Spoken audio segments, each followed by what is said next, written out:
Um próximo pensamento: ninguém nasce racista. Na nossa sociedade, todos nós nascemos puros. Para que nós sejamos preconceituosos, nós precisamos receber esses preconceitos.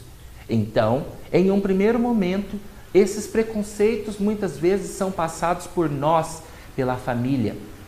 Passando pela família, a família de uma maneira passiva, ela passa aquele preconceito para o seu filho. O pai, por exemplo, quando ele está dirigindo, ele diz: tinha que ser mulher. As mulheres são todas assim.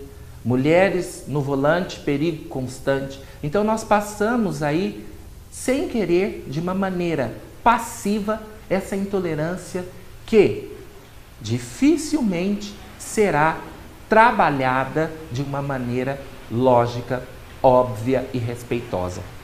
Depois, nós temos o preconceito na escola. O preconceito na escola, ele nasce de uma maneira cultural. Esse preconceito na escola, uma criança transfere toda aquela raiva dela, toda aquela educação caseira não tida de uma maneira correta, ela transfere para um outro amigo e vai diferenciando pela etnia, pela condição sexual, pelo simples fato de ser mulher. Então, a criança precisa, em seu período de molde, ser recebida calorosamente e socialmente, de modo a não carregar consigo este preconceito.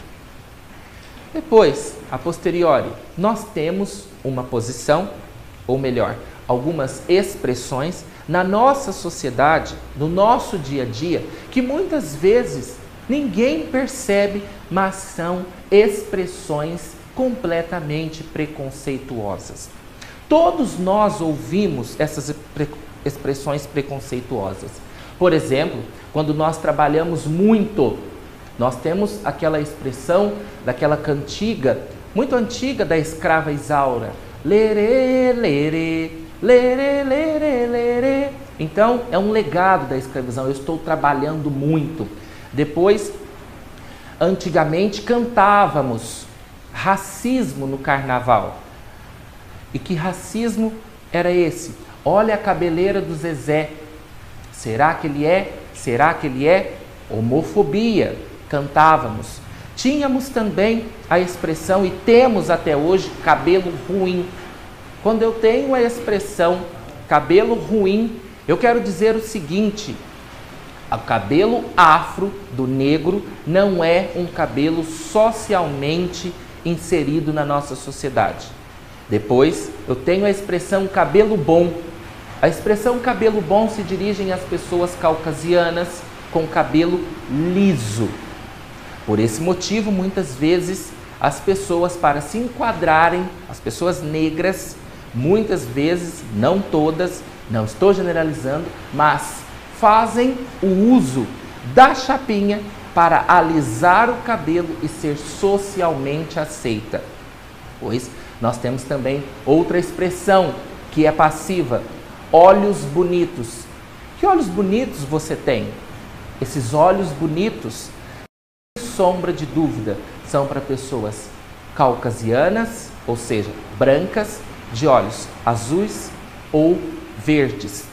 E depois nós também temos a expressão que foi trazida de um legado da escravidão e nós utilizamos hoje sem perceber: não grite comigo, eu não sou seu escravo.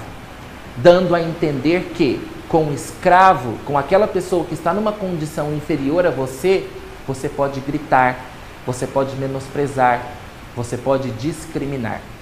Preconceito e medo. O preconceito, em sua grande maioria, todos eles, na realidade, ele mostra profundamente aquele medo que eu tenho, que reside em mim sobre alguma coisa, alguma pessoa, alguma minoria. É sempre bom lembrar da posição de Freud, que é um prato cheio para a psicanálise, que nos faz pensar em alguns questionamentos. Por que você se preocupa tanto se o seu vizinho, se o outro está se relacionando com uma pessoa do mesmo sexo? Um segundo pensamento: por que você se preocupa tanto com o tom de melanina, com a etnia de uma outra pessoa? Então, muitas vezes, esse seu preconceito fala muito mais de você do que aquele alvo que você quer acertar. Então, pensemos nisso. Muito cuidado, porque muitas vezes o preconceito, de acordo com a visão psicanalítica, pode falar muito mais de mim, dos meus medos, das minhas frustrações, do que de fato o alvo que eu quero buscar. E chegando ao questionamento, as posições finais, nós temos uma coisa para nós pensarmos: o preconceito é danoso, o preconceito mata. Ser preconceituoso gera violência. Ao longo da história, o preconceito matou mulheres, matou homossexuais, matou ciganos, matou negros. Então, há países que nós temos que pensar que criam leis misóginas, racistas, homofóbicas, demofóbicas. E essas leis são simplesmente para diferenciar, para inferiorizar, para diminuir mulheres, negros, homossexuais, ciganos, daquele conceito que erroneamente a maioria da sociedade carrega, que é o preconceito sobre normalidade. O que é ser normal? Não sou eu, não é você, não é ninguém em condições sociais para definir de uma maneira clara para vocês o que vem a ser esse conceito de normalidade. Existe hoje na nossa sociedade algo que nós chamamos de ditadura social.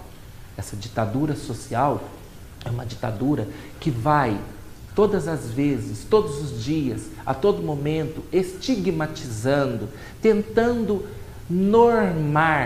normalizar, tentando fazer que o padrão social siga tudo aquilo que a bolha social, que a ditadura social nos impõe.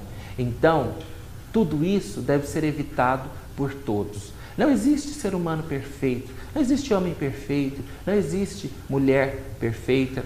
Existe você que me ouve, existe eu, existimos nós. Existem pessoas diferentes, claro, com as suas imperfeições, com as suas necessidades pessoais, com as suas deficiências pessoais, mas ser uma pessoa preconceituosa mostra que somos uma pessoa que ainda está amarrada, uma pessoa ignorante, uma pessoa que não tem conhecimento, uma pessoa com mente fechada. Em pleno século XXI, para que nós consigamos atingir aquilo que está presente no nosso hino nacional, heróico e retumbante, uma sociedade heróica e retumbante, só conseguiremos ser de fato uma sociedade heróica e retumbante quando nós, quando eu, quando você, quando todos aceitarmos a sociedade, a pessoa,